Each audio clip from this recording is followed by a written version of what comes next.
I think just as a side remark, I think it's very difficult to be outrageous in a world where Trump becomes president, where Milei is having huge economic success of using a chainsaw to the economy, and you have the Middle East. Syria is, in my opinion, the 1989, the Berlin Wall version of the Middle East. So I think, when we started 20 years ago to make our latest prediction, it was pretty easy. The world was flat.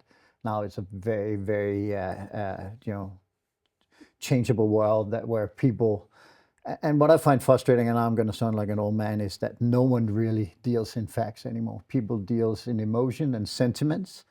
So going back to your original question, what's going to happen to the stock market next year? Similar to these two gentlemen, I don't really focus on that. What I do focus on, and if I ever had any success in forecasting in the past, it is because most people try to predict what will happen. What I try to do is to say, if now Ross is indicating potentially we could see 10-year at 5.5, 6.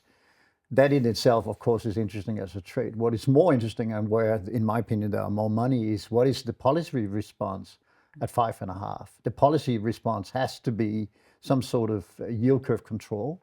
And by virtue of the yield curve control, you basically devalue the dollar, because there's only two ways you attract capital into the US, is either to offer a high enough yield or to offer a cheap enough dollar.